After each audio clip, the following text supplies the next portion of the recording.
Yo, what's up? Welcome to Kind of Funny Games Daily for Thursday, August 13th, 2020. I'm one of your hosts, Blessing Adeoye Jr., and joining me is host of PS I Love You XOXO, Greg Miller. They call me Cool Ranch. Is that what they call you? Cool Ranch? That's what I'm saying. They call me now. What are you going to do about Where'd it? that come from? Doritos. Doritos has a flavor called Cool Ranch Doritos that I don't like that much. Or I guess grew up not liking that Blessing, much. It's really good. Greg has weird Cool taste buds, but it's I like it now. I love Now I Cool like Ranch. it. I'm trying to figure out where the nickname comes from because now it makes even less sense. They call you Cool Ranch because you don't like Cool Ranch? No, he didn't like it growing up. He likes it now, Blessing. Some of the best nicknames don't make sense. That's why we call Kevin Pistol Pete. No. It was Quiet Pete, you jackass. Kevin, I need an update because in some lost content, which I think was some of the best content we've done here at Kind of Funny, on PS I Love You XOXO, when Greg's home was invaded by people who needed to fix his window, there was a 10-minute span in which me and you had a conversation, and you talked to me about. That's not lost. You can find that on the Patreon feed. If you go to patreon.com/kindoffunnygames and support us, Blessing, you could watch it there, and you can get your name read on the show and stuff. 10 lost minutes. Me and you, Kevin, had a conversation about your coffee maker that looked like a bong. Yes. How's that working out for you? Is it giving you the quality you need? So here's the thing. As all coffee makers, you have two options. You can follow the instructions or you can tech it out, kind of just see where you like levels. So what I found out so far, light roast, not great for, very acidic. And the whole reason I got the coffee maker is because it reduces the acidity in how you make it because it doesn't heat up and cook the coffee. So I've now tried a darker roast, really, really good, but too much water. Tomorrow when I make coffee, 7.9 or whatever. I'm going to do, 750 milliliters of water and fill it up with ice. And that's 250 milliliters less of water. So I think that's going to put us around 500 milliliters total yield. And I think that's going to be what we want. Would you say it's been a good investment so far? Certainly it's been a lot of fun. And I think it's tasted delicious so far. I just know that it could be better. You know what I mean? I appreciate it. I'm challenging the audience. This is day 2 of Kind of Funny Games Daily with Kevin giving detailed updates on his coffee maker. So we need to have a graphic made that is Kevin's coffee maker daily. You know what I mean? I think that's the same amount of letters. If you make that, somebody makes that, we can put that. Here's the thing. In 2 days, I'm going to have the coffee exactly where it needs to be. So, sure, but then it's like Gary's Weight where we just check in and you just go, it's still good. And we're like, all right, great. All right. You know what I mean? Let the kids have this. They love the Kevin updates. Sure. Kevin, I really appreciate the coffee update, but enough about coffee. This is Kind of Funny Games Daily, which means we're going to talk about more on Halo Infinite's infinite delay, Epic making some epic moves, and more, because this is Kind of Funny Games Daily each and every weekday at 10 a.m. live right here on twitch.tv/kindoffunnygames. We run you through the nerdy news you need to know about. If you're watching live, you can correct us when we get stuff wrong. We go to kindoffunny.com/you're wrong. If you don't want to watch live, you can watch later on youtube.com/kindoffunnygames, roosterteeth.com, or you can listen later on podcast services around the globe by searching for Kind of Funny Games Daily. To be a part of the show at the patreon.com/kindoffunnygames, where bronze members or above get to write in, and silver members or above get the show ad-free with the exclusive daily post show. Housekeeping, we got some big streams coming up right here on twitch.tv/kindoffunnygames. This afternoon at 2 p.m., Greg continues his Halo Combat Evolved playthrough. Greg, how's that going? We haven't done it. We took last week off because we had so many other streams. We had the Avengers and then something else I can't remember that we wanted to play. Forget, it's gone. And then so now we're back. So we never did that. Fall Guys, that was it. Yeah. So we're back on the Halo Combat Evolved, my first playthrough train. We're past the halfway point. I think we're into mission 6 now. We're picking up with, right? There's 10. But we whatever it is, we're there. We've almost got it in the rear view here of what we're doing. Remember, if you want to watch along, you need to be there live or wait for us to post them chapter by chapter on YouTube, which should start momentarily-ish. Tim was pretty confident on it before we took the week off that we were going to start that week we took off, but we want to make sure we don't, start putting them out and then catch up to ourselves by some weird thing, because you know how Kind of Funny changes on the daily here. So if you catch it live, great. If you don't, you have to wait till YouTube. Porty, I'm talking. I was talking. Porty. That's, of course, happening today at 2 p.m. Pacific time. And then tomorrow, Friday at 3 p.m., Greg is participating in the Apocalypse Games in the Walking Dead Saints and Sinners, where Greg sees how long he can survive the undead. Do you want to give more context to what is going on here? So yeah, sure. So our friends over at Skybound Games, and then of course the people who are making the Walking Dead Saints and Sinners are doing this like influencer personality, whatever the fuck you want to call it, challenge on the internet, where all of us are participating in different events, and I'm participating in. I think it's they have a funny name for it. I don't have it in front of me, but it's like marathon, but it's basically like there's a survival mode in The Walking Dead. Obviously, there's the game that's survival enough, but then there's a specific mode of like wave-based things coming at you. And so it's like I have an hour to see what the best score I can set in that is. And then that'll go and be the representative time for me in my bracket or whatever to see if I can win a gold medal in the Apocalypse games. Very exciting. Again, tune in for that tomorrow, 3 p.m. Pacific time, right here on twitch.tv/KindaFunnyGames. Then Monday, Kinda Funny Games is doing the first ever stream of Samurai Jack Battle Through Time. We're premiering gameplay for that game, and you can catch that at 1:30 Pacific time, right here again on twitch.tv/KindaFunnyGames, which I'm very excited about. You're playing that one, right? I think you and Barrett on that one. Yeah, me and Barrett playing some Samurai Jack. And so, of course, if you love Samurai Jack, if you love video games, and if you love Samurai Jack video games, tune in twitch.tv/KindaFunnyGames. Thank you to our Patreon producers, Mom and Muhammad and Blackjack. Today, we're brought to you by QUIP and KLARNA, but I'll tell you about that later. For now, let's begin with what is, and forever will be, the Roper Report. Kevin's voice is weak. It's time for some news. We have 5 stories today. A baker's dozen. Oh, somebody get Kevin help. Get him a milkshake. His throat needs it. Starting with our throat coat. Our number one, Xbox considered splitting Halo Infinite into different sections upon release. This is from Andy Robinson at Video Games Chronicle. Speaking during Gary Whitta's Animal Talking Twitch show, yes, Spencer apologized for not hitting expectations, but said he believed the delay was the right decision for Xbox and Halo Infinite. Quote, Let me start by recognizing the fans in the fact that it is a bummer. It is disappointing to people. It's disappointing to us. We were looking forward to the alignment of Halo Infinite and the Xbox Series X. He added, in the end, I have to make the right decision. The strength of the Halo franchise, the health and ability of the team are things tracking toward the quality of where you want the game. Spencer went on to reveal that his team, including 343's Bonnie Ross and Xbox Game Studios' Matt Booty, considered breaking Infinite into sections and releasing individual parts at different dates. However, quote, it just didn't feel right to all of us. Like it just didn't feel right to all of us, like the Halo release that we would want, Spencer said. Greg. Yeah, I know you guys talked about this a lot yesterday about Halo Infinite being delayed and the sure, but this is new information. And hey, again, hats off to Gary Whitta, of course, Kinda Funny Games daily co-host, XCast co-host. Yesterday we were talking a little bit about this, both in the show and then the post show especially. But how he booked Phil Spencer on his Animal Talking show to come in and be like, "Hey, this is a fun Animal Crossing show," and then of course the day before, like Halo gets delayed. There's all this drama. He has to actually kind of a deal and dress with somewhere. And he talked a little bit about the mindset in the post show about how to go into that. And so I saw this making the rounds today for a whole bunch of different things that, there's this stuff from the last night on Animal Talking. There's Phil talking about how this past weekend he took home his retail Xbox Series X. Like there's a lot. Gary did a great job as always, because Gary always does. But hey, shout out to Gary Whitta on that.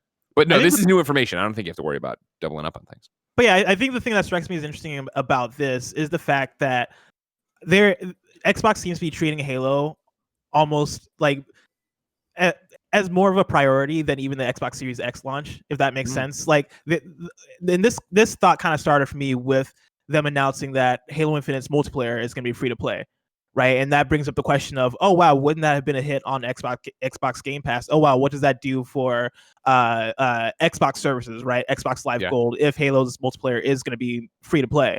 And I think where I personally come down on that is the fact that, oh yeah, Halo is going to benefit greatly from being available to everyone, right? Anybody being able to jump into that game and play for free is going to extend the lifespan of that game. It's going to expand the player base. It's going to make that game, in terms of it being a live service game or just a platform in general, it's going to breathe life into it more so for that Halo game and Halo as a franchise, more so than an Xbox box, right? Or an Xbox service. And the delaying of Halo seems to feed more into, oh yeah, we want Halo to come out and be good. We want Halo to come out and be healthy. We want Halo to come out and be full. Right? I think that's, I'm obviously not the Halo fanboy as I continue my first playthrough of Combat Evolved today. But as just somebody who's been around long enough, right? Like, and I ask this, I think knowing the answer, right? Has 343 ever nailed this? Have they ever made a game to rival a Bungie Halo? And I think the answer, and I could be wrong talking on my ass, but from what I understand from the audience is no, they haven't. And in fact, they've made arguably disappointing or just middle of the line Halo games. I think that they know with Halo Infinite, they cannot do that. They know that. 343 knows that. I'm sorry, 343 knows that. Xbox knows that. Phil's team knows that. And so, yeah, like, if the Halo franchise was in a different place, I think you could have seen what Phil's talking about here of like, sure, we'll give it out piecemeal. You know what I mean? Let's give it in the chapter by chapter single player. Maybe multiplayer is ready to be put out on its own. X, Y, and Z. There's different ways to slice this. But in the reality of where Halo is as an IP right now, I'm not saying this is a make or break game, but you want this to be the return to greatness, not just another Halo. I remember, when the world stopped for Halo releases, and that kind of isn't the case anymore. Same thing with Gears, but that's a different argument. For this in particular, yeah, they can't have Halo Infinite be a disappointment. They can't have Halo Infinite not be a great game, and that's hard to do, obviously, to make a great game, period, let alone make it under this pressure, let alone make it under this time crunch of trying to hit the release date of the Xbox Series X. So what's your take on it once upon a time possibly being a split release in terms of, hey, let's put out the single player now and then put out the multiplayer later? Do you think that's something they could have gotten away with? I know we're not necessarily the biggest Halo people here to make that call, but I'm actually pretty shocked / impressed that they made the move of, hey, let's just delay everything and make it come and let it come out when it's full. I think this is a damned if you do, damned if you don't situation, and it's more damning to have put it out in pieces. Because I think if you would have put it out in pieces and you would have gone, hey, here's just single player, the overwhelming feedback would have been, fuck this, I play Halo for a multiplayer. If you would have just put out the multiplayer, is it where they want it to be? You know, like, that's the other thing. Part of this too is they talked about, sure, putting out these things in pieces. Are any of the pieces feature complete? Are they exactly where they want to be? I think it honestly would have been maybe even more likely to get it in chapters where, all right, we're putting out the first 3 chapters of Halo Infinite single player. We're not even touching multiplayer outside of like a co-op thing.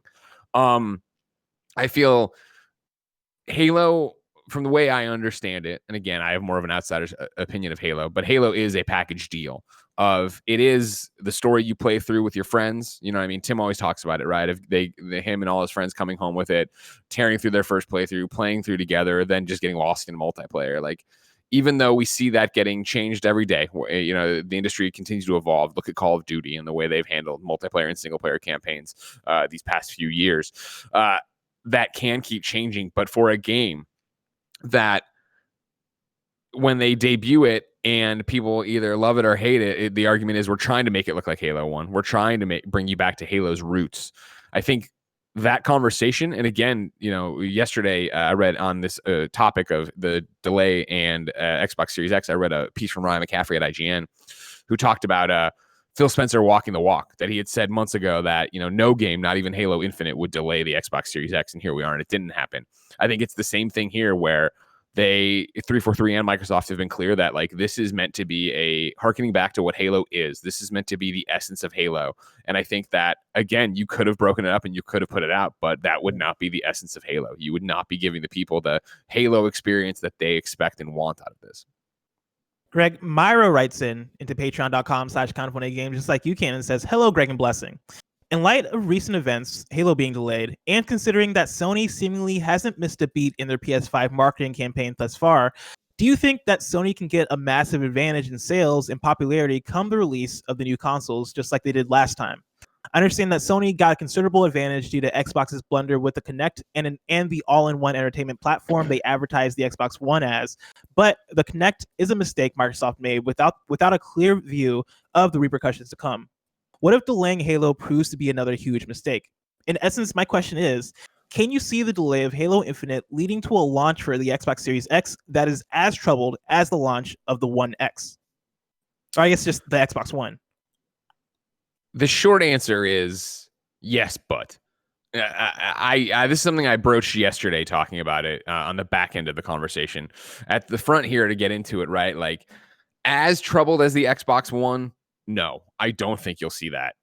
I think Xbox One was so off the mark in what they were doing and gambled away goodwill that won't be the case here. Even if it is, as I was talking yesterday, only the hardest of the hardcore buy the Xbox Series X and bring it home on day one and pop it in and play it, right, they're going to be impressed with the speeds, right? That was something again on Animal Talking. Phil Spencer was talking about last night, where he was like, brought home the final retail unit this past weekend, and he's like, it's hard to go back. Like once you start using it and seeing how quickly you can go between game swapping and suspends and all that stuff, like the problem here is the core of the arguments and what's been building here is that PlayStation is marketing the PlayStation 5 as this next step. It is another generation. It is a step above everything you know. And Xbox is from a platform now, and saying they're a platform and saying that the best place to play is on the Xbox Series X. So jump in if you want to. And I think there's going to be a lot of people who go, yep, I'm all in. I love my Xbox. I want the best experience. But when you start talking about that and doing that, I feel like you really start talking, which works, you really start talking like you're talking about in PlayStation 4 Pro or an Xbox One X, where you're like, all right, cool, this is an iteration and I'm ready to go. And I think there's going to be so many other people that aren't on the fence, so to speak, want both probably, but suddenly look at this equation and just the arithmetic of having two $500 consoles, $600 consoles, whatever they're going to be, look at them and go, well, I want them both, but I can wait till Halo. I can wait till whatever exclusive comes to the Xbox Series X that I need to have, and I need to have look that great. And right now, I'll just buy PlayStation 5 so that I'm playing Spider-Man and Deathloop, and I'm playing whatever else is exclusive today, day and date, that I need to get it. Yeah, to Miro's question, right? Can you see the delay of Halo Infinite leading to a launch for the Series X as troubled as the Xbox One? I think there's very little at this point that Microsoft could do to lead to a launch that is as bad and as jumbled as the original Xbox One. I don't think, like, Halo Infinite, of course, is like one of what was the most important game of this console launch. I would say even across both consoles. Like Halo Infinite was the game that was going to carry the Xbox Series X forward. It was going to be the big splash that console would take, right? And that was going to sell consoles. As far as, and real quick, if I can jump in to say something, I think something that we didn't fully explore a conversational thread yesterday, and I've seen it discussed, not like picked apart and thrown in our face or anything, but there was an interesting one where yesterday we were having this conversation and Gary said something very similar to what you just said, but not as eloquently, because Gary, of course, British, got a bunch of mashed peas in his mouth. Drinking too much tea. I basically was like, oh, well, but like, he's like, what is PlayStation 5? I'm like, well, PlayStation 5 has Spider-Man Miles Morales. And Gary was like, yeah, but that's not even a big game. It's not even a system seller kind of thing. And we had a little bit of a conversation, but then moved to the next point. And I think Gary's point is what you just made of like Spider-Man. Miles Morales is a system seller, period. Like, it's the third best selling PlayStation 4 game of all time, right? Like, that game, or the first one obviously, is going to move units. People are going to be excited for it. Yada yada yada. To your point, Halo Infinite was the Xbox Series X launch, whereas I don't think Miles Morales necessarily is the PlayStation 5 yes launch. Oh yeah, and I think that's definitely right. And I've seen people throw out the idea that Halo Infinite is the most important game for Xbox, or has been the most important game for Xbox, like since Xbox as a company has started, right? And I don't necessarily know if I agree fully with that. I do think Halo Infinite has been the most important game for Xbox within the last decade, and them pushing it is going to be detrimental to the system. But I don't think that ruins the Xbox Series X launch. I don't think that turns it into an Xbox One situation, because I think the Xbox that existed during the Xbox One launch and the Xbox that exists today are two different Xboxes, where you look at their strategy with the all-in-one entertainment system and with Kinect and the main tenets of their system. Those were the things that were putting people off from wanting to dive into the Xbox ecosystem or actually buy an Xbox One. And with Halo Infinite is one game. It is a very important game. It is a very big game. It is the game that was going to essentially give you a reason to show up to Xbox Series X on launch day. But I think right now for Xbox, it still stands as, hey, our strategy is less so just to sell a box. We would love to sell you boxes. We'd love to get Xbox Series X into as many hands as possible. But our strategy goes way beyond that. We want people to get into our ecosystem. And so that is through, hey, we're going to have our first party software that you're interested in. We're going to have Xbox Game Pass, which remains as the best deal in gaming. We're going to have xCloud. We're going to have all these different services that are going to funnel you in. And I think unless something goes wrong with multiple of those pillars, I think the launch is going to be fine. It'd be better with Halo Infinite, but totally. It's not. I do think they're going to get beat by PlayStation 5. Like, and this is also. But like, what does that mean? I know. I say that, and I'm like, well, actually, you know what? There's a limited launch amount of consoles. I bet everybody sells out, and it's fine. But like, I think PlayStation's gonna be more popular. I think PlayStation's gonna be more in demand than the Xbox Series X. However, real quick before my rebuttal and question for that would be, what does that mean in terms of PlayStation beating Xbox? Like, I think if PlayStation sells more consoles, sells more PS5s than Xbox Series X's, I don't think that necessarily constitutes a loss on the side of Xbox, because I don't know if Microsoft is expecting. Yeah, I don't think that's what they care about as much anymore. Yeah. And I don't think that's their main metric anymore as far as measuring out like how they want to succeed. And that's something to just jump a train car behind where we just were, because you said everything again very eloquently, very good at your job, and your camera looks great today. I know mine looks like shit for some reason. I appreciate it. It's my lighting. Yeah, no, you do. Yeah, fantastic. Are you using a ring light, or you just got the natural light on you? No, I'm sitting in front of a big window, and basically I have one side of the window over here open, and the rest, like my curtain, is covering the actual front side. And so I'm just getting lit from one angle that is that's great. Allowing for perfect lighting over here. I'm on the surface of the sun today because the fog burned off. But to my point, and it's gone. I forget. Fuck. I just got so lost in your eyes. I got so lost in your eyes. You know what I mean? Xbox. Oh, there it is. The reason I don't think this will be as disastrous as the Xbox One launch is simple, and it's because the reason Xbox One got so destroyed in the beginning was they buckled. They pitched a vision. We all said we don't want this vision, and they went, okay, fine, we won't use that vision. I still one day want to be in at the center of the multiverse and get to look into the universe where Don Matrick and everybody over there was like, listen, we hear you that you think this is not right. This is the future of Xbox. This is what we're doing. This is how we're moving forward. We're going to prove to you that this is awesome. They didn't do that. They buckled, they folded, all that leadership got wiped out eventually, yada, yada. It was because they didn't believe in the fucking shit they were selling. That's why they lost. You jump to this thing, we are in a completely different thing, where, again, as Ryan pointed out yesterday, right? Phil's walking the walk. He said nothing will delay, nothing's stopping this train. Nothing's going to stop this train, because their vision of the Xbox is an ecosystem. Their vision of Xbox is Game Pass. Their vision is not one game. It isn't that, even for, we keep trying to, and I mean, we as the enthusiast press keep trying to put them in a box and talk about a launch lineup and talk about all this stuff, when if you listen to Xbox over and over again, that's really not what they're selling you. They're really not selling you that. That is about the fact that there's smart delivery. It is about the fact that the Game Pass is there. It is about backwards compatibility. It is about faster menus. It is about this being a better machine, but not the next generation of the machine. It's just a better Xbox. Yeah. And we want you to get into this ecosystem and get all these things. And yeah, super bummer they don't have Halo, but I still believe in their vision. I still think they're playing a very different game than PlayStation, and I don't know who nets out in the end as the winner or what that looks like in 5 years, but I'm fucking excited to see this fight. Greg, let's move over to story number 2. Epic is getting around mobile app store fees. This is from Andrew Webster at The Verge. Today, Epic announced the Fortnite Mega Drop, a permanent discount on V-Bucks and other cash purchases in the game of up to 20%. The developer is quick to point out that it's not a sale. These are new prices for the in-app currency in both the PC and console versions of the game. On mobile, however, things are a bit more complicated. On both iOS and Android, Epic has introduced a new direct payment option.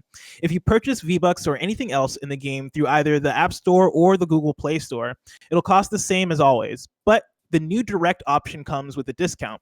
When you select it, the game sends you to a payment screen where you can choose either a credit card or PayPal. Quote, currently, there are no savings if players use Apple and Google payment options, where Apple and Google collect an exorbitant 30% fee on all payments, Epic says. Quote, if Apple and Google lower their fees on payments, Epic will pass along those savings to players, end quote. It's not clear exactly how Epic is able to get around those fees, but here's some more details from the company's FAQ. Then the first question from the FAQ asks, why has Epic decided to implement its payment system for purchases inside Fortnite on iOS and Android? And their answer, by offering an alternate payment system. We're not only offering players more choice, but we're able to pass along those savings to players. And then the second question, does a new payment method on mobile mean purchases there are less safe? The response, no.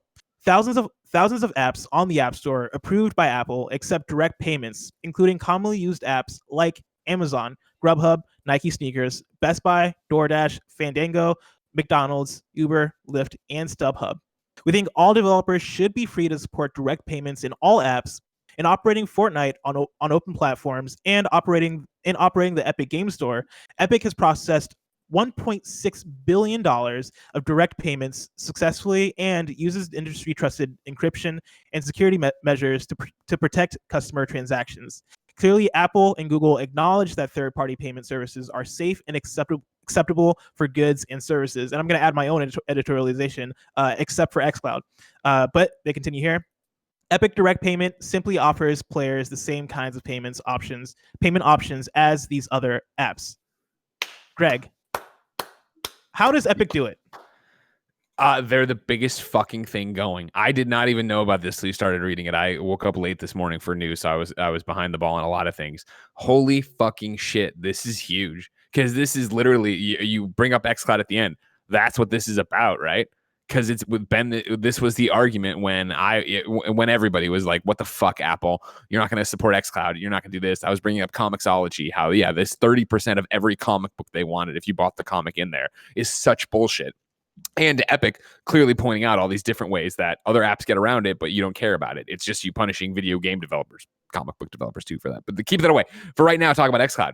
This is literally exactly what Epic fucking did with crossplay with PlayStation, where they're like, fuck you. We're too big to be stopped. We're Fortnite. We're the biggest goddamn game going. You like, what is Apple going to do? Is Apple going to remove Fortnite from the App Store?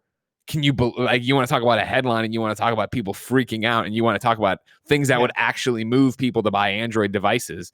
That's it, man. And that's the fucking thing right there. And so now it is a fucking stare down with Apple before they back down on this and change what they're doing so that you can have xCloud on here. This is a brilliant fucking move. Once again, I know Epic, I don't know the current thing, but I know when the Epic Game Store launched, everybody wanted to shit on Epic. Epic continues to fucking be the biggest thing going and pay it back to the video game industry and fight the fights that only they can win. This is like fucking Taylor Swift fighting with Spotify when it wasn't about her getting money for her songs. It was about trying to get money for everybody else's songs. This is brilliant. Wispa writes in to patreon.com/kindoffunnygames and says, "Hi, Greg and Blessing. So today, Epic Games have announced that they are dropping the cost of V-Bucks in Fortnite, as well as any real money purchases of skin packs by 20%. Obviously, this is only a good move for consumers and fans of the game, but why do you think they've made this decision? I've been a long-term fan of Fortnite, and while my enjoyment of the game has taken a significant dip since the Black Hole event last October, as it has with the vocal minority portion of the community, Epic have stated multiple times that Fortnite is still as popular as ever, if not more popular.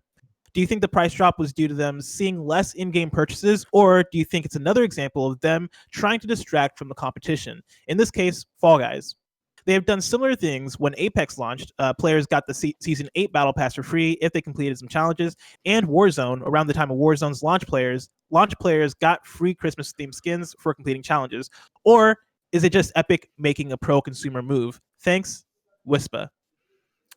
It's not 100% just out of the goodness of their hearts. Obviously, they are Epic. They don't want to.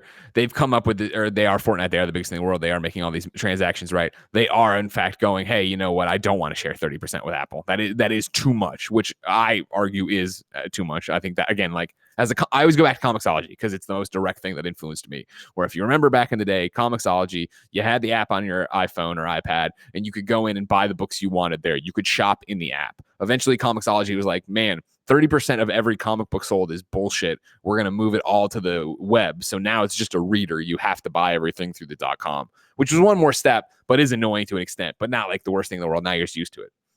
Here, it's the same thing, right? Of like, even though you are the biggest game in the world, even though you are doing this, you're still making all these transactions in iOS, right, or Google, and you're losing 30% of that. I'm sure you'd rather see that come down to 10%, 15%, whatever. I don't even know what they think is reasonable or anything like that. But I would imagine that, yes, there is a part of it that is that.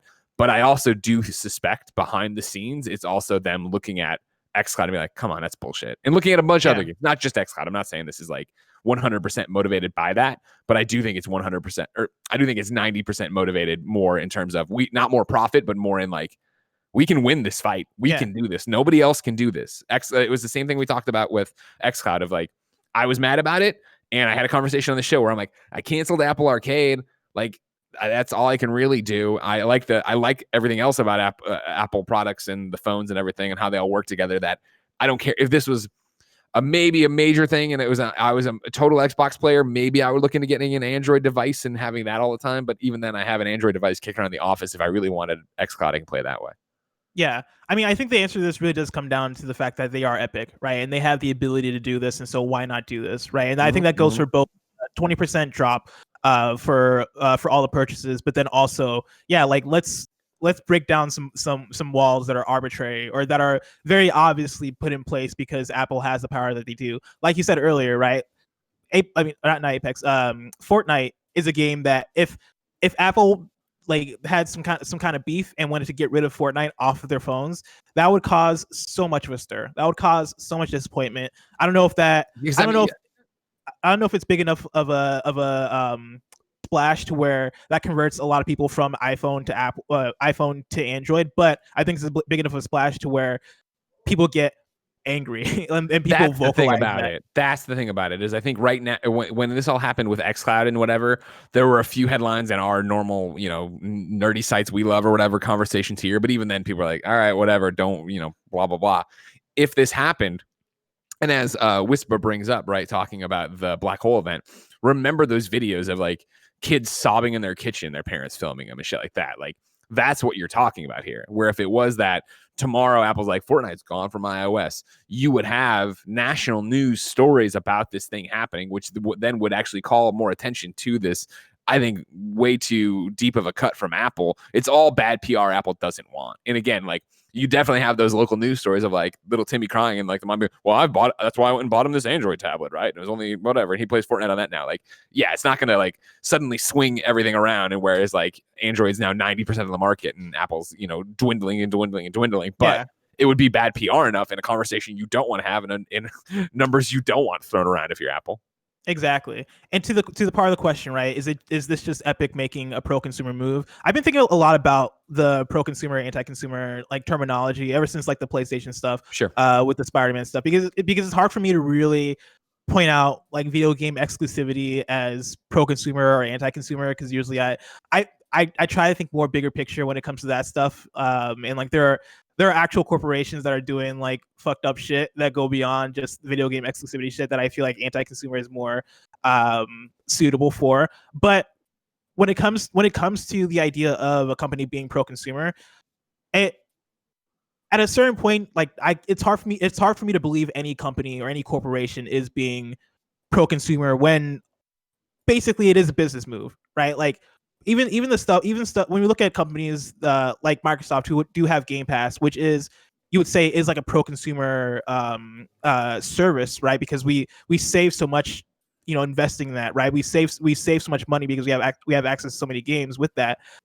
At the end of the day, that's still in support of Microsoft as a business. That's still in support of getting people into their ecosystem. That is still a self-serving thing. To the point of what Epic is doing here with the discounts, right? That is, at the end of the day, a self-serving thing to where Epic is going to benefit from this. Like, one, they're going to sell more skins because they are discounted. I mean, that's number one, right? And Wispa is pointing out here, like, do you think the price drops could be from them seeing less in-app purchases as compared to early on, or could it be from them trying to distract from the competition? I think it could be all the above. Sure. I mean, I don't know how much Fortnite is really worried about Fall Guys, but I will say Fall Guys is the number one game streamed on Twitch, and so maybe they do see it as a threat, and maybe they do want to take back some of that attention.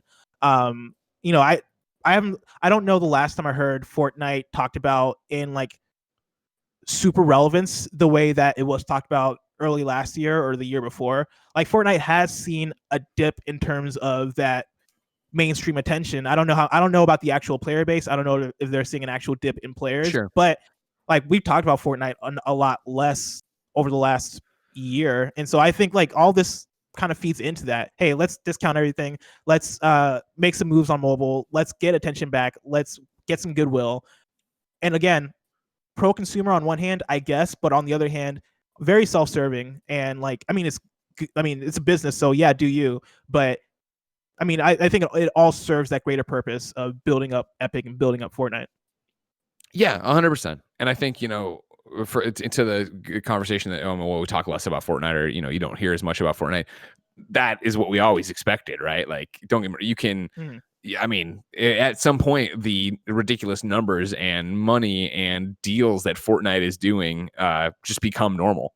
And that's why this is making news, that it's abnormal, right? That they're speaking out against iOS, they're speaking out against Google Store. I've seen a lot of people in chat be like, don't forget Google. Like, we're not forgetting Google. That was at the top of the story. Yeah. We just kind of drifted away as we talk more about the iOS, which is more about the xCloud thing and blah, blah, blah, blah. The fact that they're still going. I mean, I was playing Fortnite last night, you know what I mean, with my best friend Poe, his son. It was ridiculous that he wanted to play, but we played Fortnite, and it was like, he's, it's still that juggernaut with kids that he is super stoked to play it, and he's just started really getting into it. And that's how this goes, right? Is like, yeah, you may burn people out at the end, and like, I'm sorry, Wispa's question, right? Of like, Wispa isn't playing it that much since all this happened. It's like, yeah, but there's always new people coming in. There's always new kids finding this. There's always people coming in and getting stoked for this and moving on and doing it. And I still think, like, I think we talked about it on PS I Love You a couple weeks ago, right? When I jumped back into Fortnite to do my Aquaman challenges of just like, I am astounded every time I play Fortnite at how ridiculously good that game is. And again, that was 2 weeks ago, I think, when I talked about it, jumping in last night to play with Poe's kid. Like, I was like, oh yeah, I forgot about cars. Like, he was driving me around in the car. We were shooting at one point he's like, marauders, and there was all these marauder bots that were attacking us, and like we barely escaped. And it was like this amazing thing of that game. Also, I think scaling to some extent of like, clearly he's a child playing with me and I'm not good, but like we were hanging in there and we were doing really well and we were having things that we weren't just getting our doors blown off by Ninja or whatever. Like, that game is so fucking amazing, and I don't think gets the credit it deserves, or the talk it deserves anymore, because it is. Oh, it's Fortnite. It's amazing. It's great. Yeah, you know what I mean? Oh, it's whatever. Yeah, exactly. The fact that it keeps reinventing itself and doing all stuff. The fact that I can fucking be Aquaman with Captain America's shield fighting Deadpool. Like, what are you talking about? This is amazing. Let's move on to story number 3. Metro series developer has been acquired by Embracer Group. This is from Jordan Oloman at IGN. The developer behind the Metro series is working on the, quote, Metro franchise and a new AAA IP, end quote, after being acquired by THQ Nordic's holding company, Embracer Group, for around $80 million. Embracer Group picked up 4A Games, its proprietary game engine, and the Metro IP in the deal. The Ukraine-based game company will now quote, operate as an independent studio under Saber Interactive, which Embracer also acquired this year.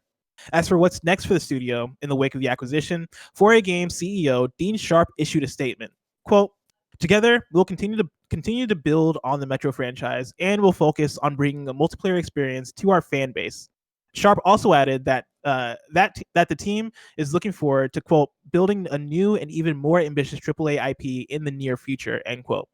4A will be working with Saber collaboratively on, quote, an entirely new project that combines the AAA product production values of 4A Games and the combined engine and technology know-how and Saber's experience on multiplayer and live operations, end quote. So it looks like 4A Games is working on 2 new projects right now. A new Metro project in collaboration with Saber Interactive that may feature a multiplayer, and a new AAA IP. So there you go. Greg, does this do anything for you? No, but I'm excited for them. Go for it. I mean, the Embracer Group continues to own all the video games. Yeah. And granted, it's all that AA video games, but like, when inevitably they find out that they've been investing money in nukes or something and they're taken off the board, all these game companies crumble, we'll be like, oh, well, no Kingdoms of Amalur, I guess. But meanwhile, like, no, the Metro series just never ever did it for me. So good for them getting picked up, though. And I do know quite a few people really enjoyed Metro Exodus, and the idea that 4A is now going to be working on 2 games, a Metro game and a new AAA IP. I'm curious on what that new IP is, right? I'm curious to see if that is going to be more of a live service game. I know Embracer Group, like you said, right? They kind of have a wide breadth as far as like, yeah, they kind of specialize in that AA space that disappeared a while ago, and I kind of associate Metro and 4A with that space a bit, even though they describe themselves as AAA, which I can see. But yeah, I'm curious to see, like, does this come out? Do they come out and put out a new Metro that is standard, and then do some sort of second experience that is, all right, here's our take on Destiny or on the Division or our kind of like games as a service game, given the pedigree of a studio like Saber working with us. Curious to see. Yeah.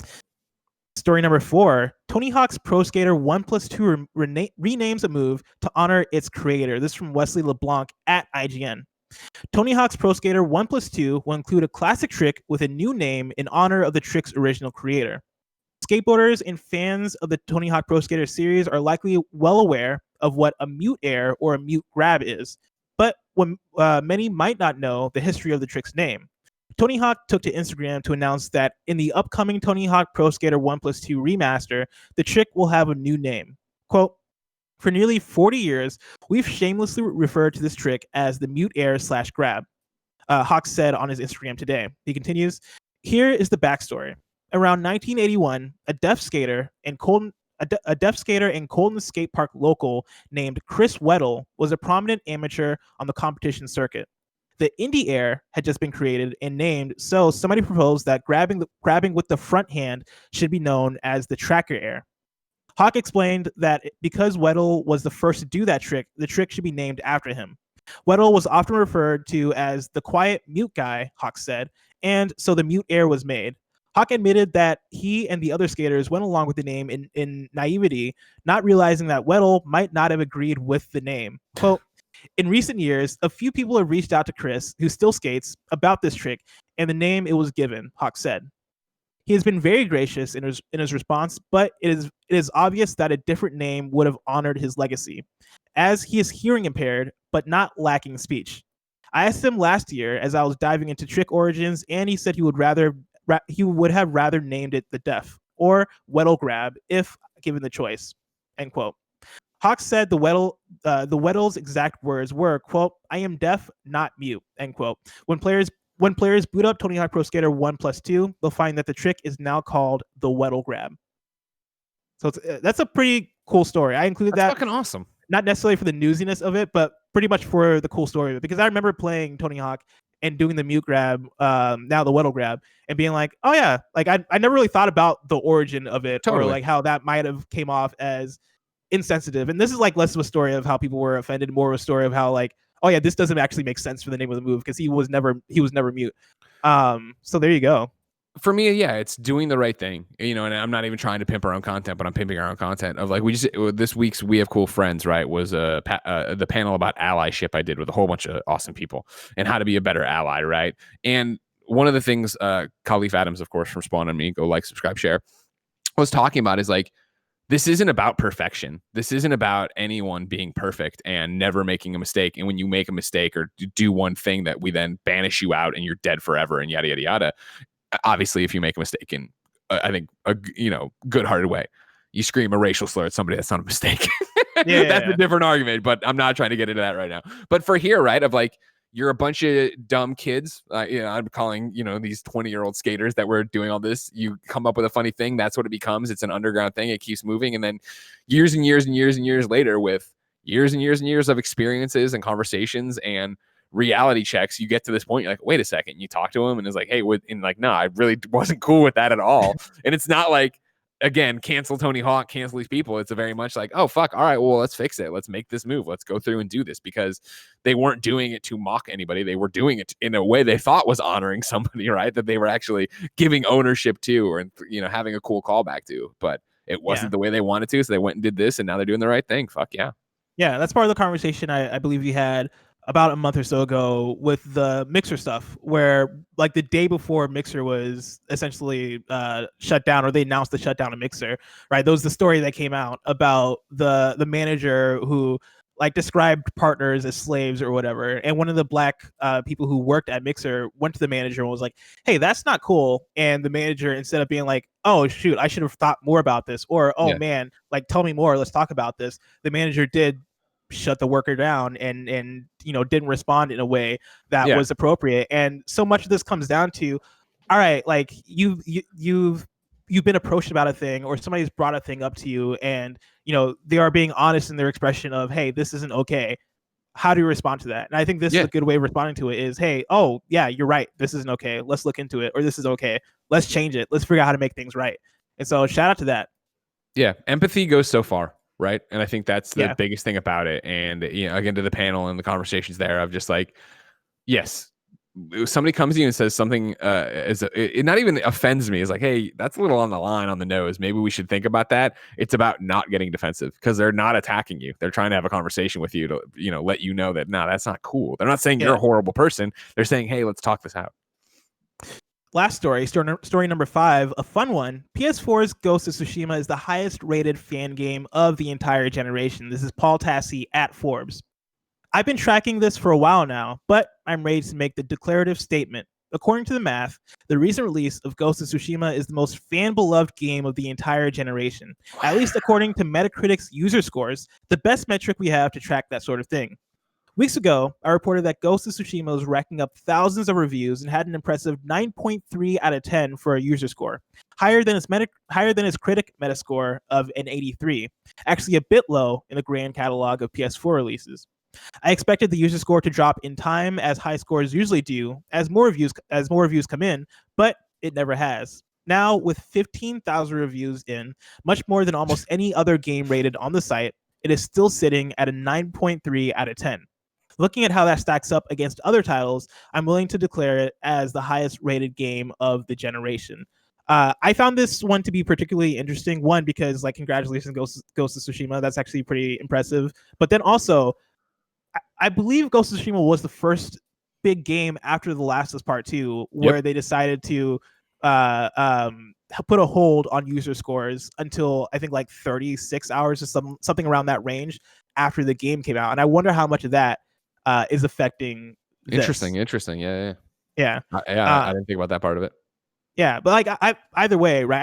I think this makes sense. I think this makes sense from the idea that Ghost of Tsushima is a very easy game. Like, it's a very easy game to get into. Like, it is a very relaxing, chill, like accessible game to get into, especially once you get into the flow of things. I can understand critically why I didn't pan out as high as like a 9.3 out of 10, because I do think there's some repetition there, and there's some things that I can see critics not feeling. But in terms of a user base score, I can see where this comes down, or how it would come down like this.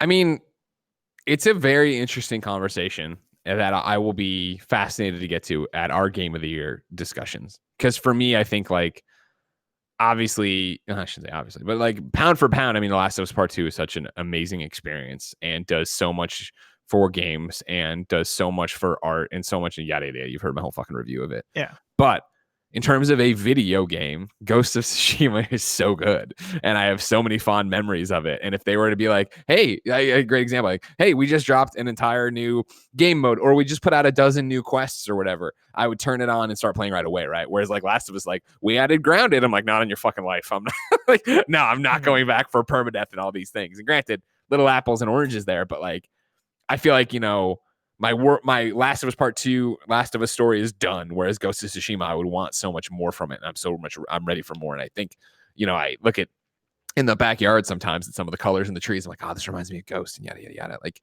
when we get to the end of the year, will that have shown brighter than The Last of Us? Is it like a complete technical marvel and all these different things and all these amazing pieces coming together to be a masterpiece? Will just the fun of Ghost of Tsushima outweigh that? I don't know. Well, we'll have to wait and see. Greg, wait till December, everybody. Usually this is where I'd make a segue and ask you about what's coming out to the mom and pop shops today. But before I do that, I want to tell you about our sponsor. Of course, you can go to patreon.com/kindoffunnygames, where you can get the show ad-free. And speaking of ads, this episode of Kind of Funny Games Daily is brought to you by QUIP. Let's talk about brushing our teeth. 75% of us use old, worn-out bristles that are ineffective, and even more people forget to floss daily. Good health starts with good habits. QUIP makes it easy by delivering all the oral care essentials you need to brush and floss better. The QUIP electric toothbrush has timed sonic vibrations, 30-second pulses, with 30-second pulses to guide a dentist-recommended 2-minute routine. And there's even a sized-down version designed for kids.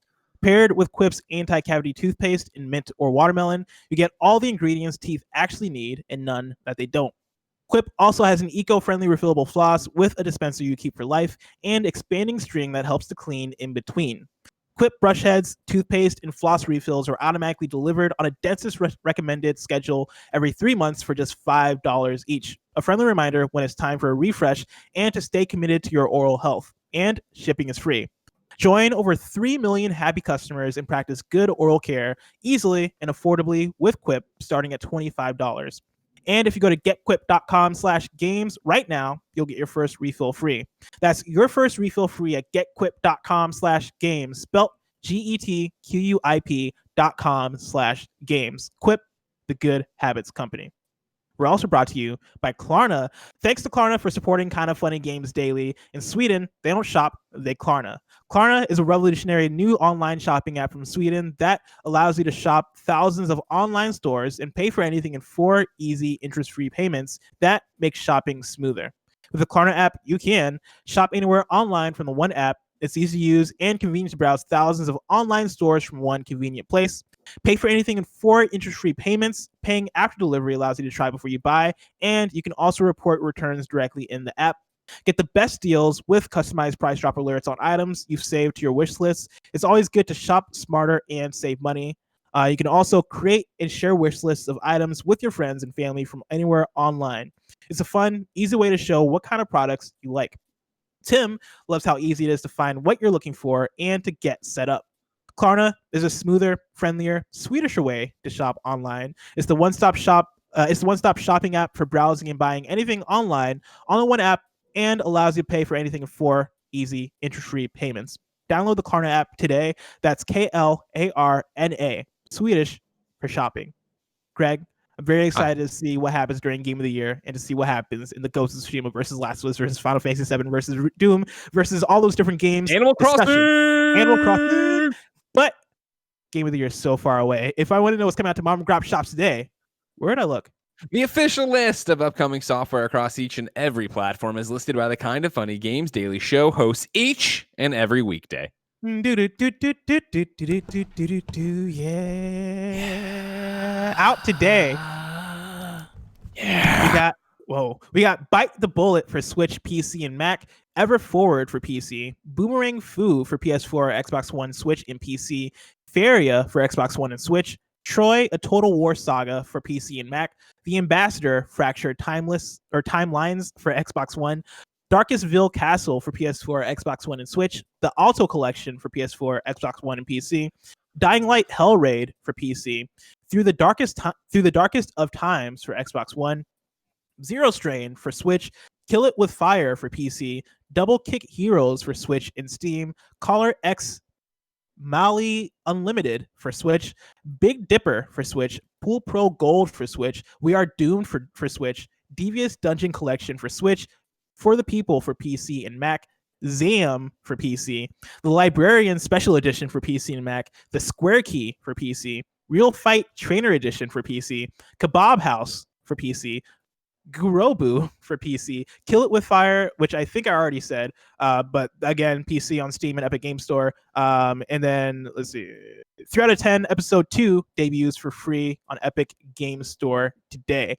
We have no new dates and no new deals of the day, so it is time for reader mail. Of course, you can write into patreon.com/kindoffunnygames if you want to get your questions read on the show, just like Grezick did. Grezick wrote in and said, so I found out that Kena Bridge of Spirits is getting a free next-gen upgrade after it launches. I find this surprising, mainly because I assumed it was a PS5 exclusive. I looked at the YouTube trailer for the game, and it makes no mention of the game being on PS4, and in fact, it calls the game a PS5 exclusive. To me, this feels like Sony is lying about the game to pump up their launch lineup for the PS5.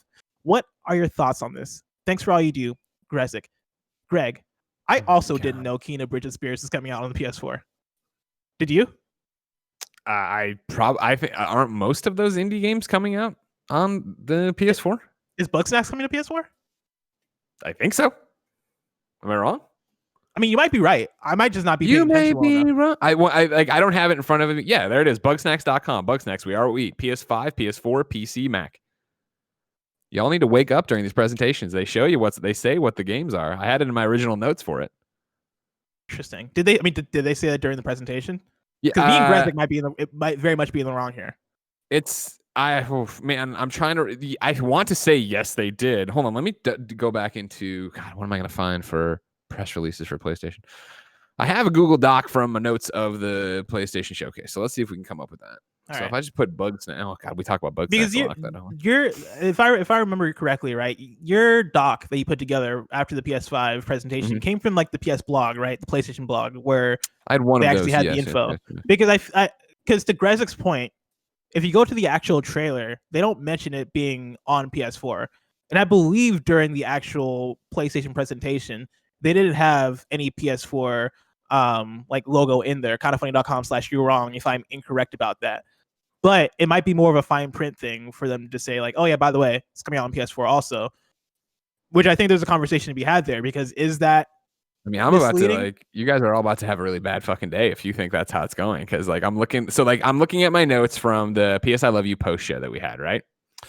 Yeah, okay, hold on. I'm just opening up a couple. Oh, that's how they're getting around it over there. Hold on. Control F PS4 PlayStation 4. Okay, as you're doing this, I'm literally watching a trailer for Kena Bridge of Spirits.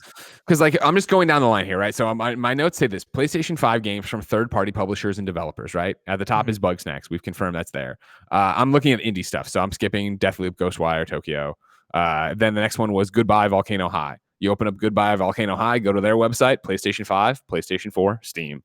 Then I got Jet the Far Shore. Their website is ambiguous and says PlayStation has a PlayStation logo. However, their Wikipedia thing says Holiday 2020 on PlayStation 5 and PlayStation 4.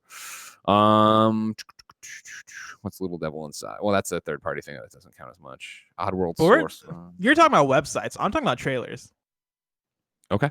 Like when they first showed it off during the big showcase, I feel like for a lot of these games they didn't necessarily specify PS4. Solar which Ash, why would you during PlayStation 5, PlayStation 4, Windows PC? And I guess like you can make the point of why would they show off a PS? Son, why would you show off a PS4 like logo at your PS5 event? Yeah. But I don't know. I feel like a lot of that stuff is fine print, and I don't know how I feel about that. Like it's not. I don't think it's bad necessarily by any means, because I understand what they're doing there. But I don't know. To Grezick's question, the press release in general is the one I pulled from. You're right, and that's where it's listed as PlayStation 5 games from SIE Worldwide Studios and second parties, PlayStation 5 games from third-party publishers and developers, where they're not calling out, yes, there's a PlayStation 4 version of this. To Grezick's question, right, of asking, do you feel like Sony is lying about their game lineup to pump up the PS5 lineup? I wouldn't say so. Like I don't think what they're doing is nefarious. I just think what they're doing is marketing, right? And like when they come out and they show you the first trailer and it says PS5, like a big part of that thing is it was shown off at the PS5 showcase. Like all that stuff was geared towards showing off what's coming out when next gen at launch and post launch. And from that standpoint, I understand why you don't put the PS4 logo in things. At the same time, like I feel like for a lot of those games, if we knew at the moment they were coming out on PS4 also, that would have taken out a bit of the punch in those announcements. Totally. But it's all, I mean, you're right. There's no way around it. I mean, I think it's, the normal thing of we're making this new console. There's going to be all these games. It's back to the Xbox argument of they're going to look and play best on PlayStation 5, right? Like, I think everything you saw there is, I think, being every one of the indies. And I'm painting way too broad of a brush. Most of the games you saw there, right, are working closely with PlayStation and are trying to take advantage of the bow resistance when you pull back on the trigger and the haptic feedback and all. Like, it's definitely going to be, I think, knock on wood, a better experience on PlayStation 5. But yeah, like, it's not like that's the only place to play them. I mean, you can still play them on PC. Yeah, you can still probably play some of them on PlayStation 4. It's wishy-washy too, because again, when they're talking about, it's holiday 2020, right? They're talking about it's going to be release date PlayStation 5. Are all of these day and date PlayStation 4s? Are they coming later? You know what I mean? Like, there's an argument there. There's also the argument of like, wait, so like, what if I waited and bought Bugsnax on PS4? And let's not even say waited. It is day and date everywhere. I buy Bugsnax. Do I get Bugsnax PS5 for free? Is there how's the upgrade program there work? What is that going on with that? Theoretically, it's backwards compatible. So like, good point. That's how you get around it. There's so much. Fucking explain this. I know we had explaining everything. I know you guys had the control conversation yesterday, and the control conversation is one that's been happening over the last week. And I don't want to make a hot take or anything. Sounds like you're about to make a hot take, Bless. I feel like I might make a hot take, but I might also just be completely wrong about this and in the wrong. But like the whole thing is Control is getting a next gen version, and you get the free upgrade when you get the Ultimate Edition. Isn't that if that game's backwards compatible and it's taking advantage of boosting? Why is that such a big deal? Blessing, let me explain to you smart delivery. I think we have a good 45 minutes for me to go through the difference between backwards compatibility and boosting and smart delivery, right? Yeah. Oh yeah, for sure. Go off. Dude, it's going to be the wild fucking West. You think people are mad about Control now? Just wait. Just wait until we are like literally on the night before all this shit drops. And we're like, wait, what? That game doesn't have this, but it has that, and Digital Foundry's just fucking salivating everywhere as they do. Digital Foundry's gonna have comparisons of everything everywhere. Digital Foundry's gonna have so many articles. You ain't seen shit yet. Save some of your rage because it is coming, ladies and gentlemen. Oh man, ladies and gentlemen, now it is time to squad up. Mark Freeman writes in with a squad up and says, "So this weekend marks 3 months since we started doing the community Zoom. So I'll be doing a 12-hour Zoom on Saturday from 8 a.m. to 8 p.m. Pacific Standard Time. Don't worry, you don't need to hang out the whole time. Just drop in whenever you can for as long as you want. There might be a few fun surprises, including stand-up, but the vast majority of the time will be a normal Zoom of best friends chatting about anything and everything. Thank you, everyone that has joined over the last 3 months. It's been really amazing. As usual, all the details are on my Twitter at @TheIndieBoy1. That is the IndieBoy1. In the pinned tweet. Hope to see you there, Mark Freeman. Again, shout out to Mark Freeman. Mark Freeman's been doing his weekly best friend Zoom meetings every Saturday for the last few months, and he's been killing it. Yeah, you love to see it. You love to. Now it's time for kindafunny.com/you're wrong, where you write in and let us know what we got wrong as we got it wrong. Spikemouth writes in and says Taylor Swift actually fought Apple, not Spotify, when Apple Music launched during their 3-month free trial. I remember. I'm gonna you're wrong. You're wrong because I remember it being Spotify. Greg, I'm sorry, Kevin. Can I get a Greg one shot here? Just me. You can get rid of him. Just Greg, please. Just please, Kevin, if I get a one shot. Thank you so much, Kevin. You're really good at your job. Hey, Spikemouth, how are you? I'm reading from the Showbiz cheat sheet, cheatsheet.com right here. You may remember that Swift suddenly pulled her entire library off Spotify's streaming service back in November 2014, but you may not know the underlying reasons. This power play was not merely a ploy to increase her net worth. It was a rallying cry to artists everywhere that music should not be free and that it was time to start valuing art again. Spikemouth. If you ever try to fucking come at me about Taylor Swift again, remember this moment when my boot was on your fucking neck and you had no idea what the fuck you were talking about. And you were floundering around trying to grab for Apple Music because that's all you fucking remembered. But I remembered everything. Spikemouth, when you go to sleep tonight and you shut your fucking eyes, see this fucking face. That was very dark. I don't know how I feel about it. I don't know how I feel right now. I don't know how I feel about that. Are you not how do you think I feel? hard? How do you think I feel that I have to come out here and I'm a little hard. I have to come out here and goddamn give Wikipedia lessons on fucking Taylor Swift. Everyone should know this shit. How's Folklore, by the way? Oh, it's so good. It's really, really good. Yeah, it's really, really good. Too. I mean, it's not like the poppy, like you're gonna get out there and it's not like Lover. It's not like you're out there bopping around to it all the time. But it's good. It's a good like rainy day album. It's a good drive by yourself album. Yeah, I've been thinking about this a lot, right? You can't really put out a club banger album right now because clubs aren't open. Who wants to dance right now? I keep telling Tim I want to do Taylor Swift in review with Belinda. That'd be awesome. Thank you. I agree. That'd be super awesome. I actually want to do Kanye West in review with Tim. But like Kanye West keeps ruining that. Like he keeps every few weeks. It's like, oh man, I don't want to do anything involving this guy. Kind of Steven writes in with a you're wrong saying, actually, Comixology had to remove purchases from the app because Apple changed their policy that no purchases can be made for ebooks in app since Apple released iBooks. This happens on Kindle and all other ebooks apps as well. Kevin, can I have the one shot? Kind of Steven, I'm reading from TheVerge.com on April 26, 2014. The change certainly isn't an improvement for iOS users, but it's clear why the change has been made. Apple's App Store policies demand that it receive a 30% cut of all in-app purchases and subscriptions. Kind of Steven, I want you to remember this moment. the next time you come at me about Comixology getting fucked over by iOS and then making me go through a third-party step to get my goddamn books, remember this fucking face when you try to sleep tonight, when you thought you knew something about Comixology, but I showed you all you fucking knew is how to make a fucking stool in the toilet in the morning and then go to your fucking job and watch me talk about Comixology, all right? When you're shut your eyes tonight, think of this face in the stool. I fucked that up. You want to go again? No, it's fine. It's out there. It's done. Gary the third says there is a deal today. Total War Troy, which is out today, is free for today only on the Epic Store, and so go ahead and do that. Dana Ball just says Final Fantasy VII OG is on Game Pass today, and then one more. Charles Jacobson says not a deal as such, but if you log into Fall Guys for the end of the day, you get a legendary Prickles outfit and 5,000 kudos to make up for the server problems. So sweet. I might do that because I love me some Fall Guys skins. Tomorrow's hosts for Kind of Funny Games Daily are Greg and Rihanna Manuel from What's Good Games. Of course, this has been Kind of Funny Games Daily each and every weekday at 10 a.m. live right here on twitch.tv/Kind of Funny Games. We run you through the nerdy news you need to know about. We have a Patreon post show for those that are subbed at the silver level of patreon.com/Kind of Funny Games. So stick around for that. Otherwise, until next time, Game Daily.